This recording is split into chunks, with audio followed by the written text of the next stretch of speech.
പകൽ മുഴുവൻ വ്യാജവാർത്ത കൊടുക്കുകയും വിമർശനമുയരുമ്പോൾ നേരത്തെ കൊടുത്ത വാർത്ത തെറ്റായിരുന്നു എന്ന് യാതൊരു സങ്കോചവുമില്ലാതെ മാധ്യമങ്ങൾ പറയുകയാണെന്ന് ഡിവൈഎഫ്ഐ.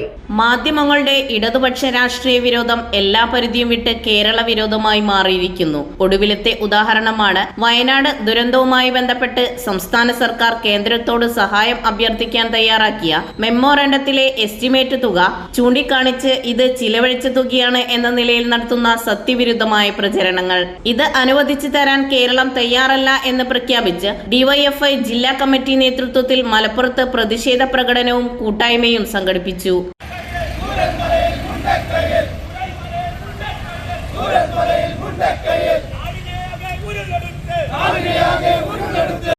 ഈ കേരളത്തിലെ സമീപകാല അനുഭവത്തിൽ മനുഷ്യത്വമില്ലാത്ത മാധ്യമങ്ങളായി ഇവർ മാറിക്കൊണ്ടിരിക്കുന്നു എന്ന കാഴ്ച അതീവ ദുഃഖകരമായ. സ്വന്തം നാടിനെ ഒറ്റുകൊടുക്കുന്നവരെ എങ്ങനെയാണ് ചരിത്രത്തിൽ രേഖപ്പെടുത്തുന്നത്? പകൽ മുഴുവൻ വ്യാജവാർത്ത കൊടുക്കുകയും വിമർശനമുയരുമ്പോൾ രാത്രി നേരത്തെ കൊടുത്തത് തെറ്റായ വാർത്തയായിരുന്നു എന്ന് യാതൊരു സങ്കോചവുമില്ലാതെ പറയുന്നതും മാധ്യമങ്ങൾ പതിവാക്കിയിരിക്കുകയാണ്. പരിപാടി ജില്ലാ സെക്രട്ടറി കെ ശ്യാം പ്രസാദ് ഉദ്ഘാടനം ചെയ്തു. ജില്ലാ പ്രസിഡന്റ് പി ഷബീർ അധ്യക്ഷത വഹിച്ചു. ജില്ലാ ജോയിന്റ് സെക്രട്ടറി സി ഇല്യ സ്വാഗതവും കെ ശരത് നന്ദിയും പറഞ്ഞു. ന്യൂസ് 99 മലപ്പുറം.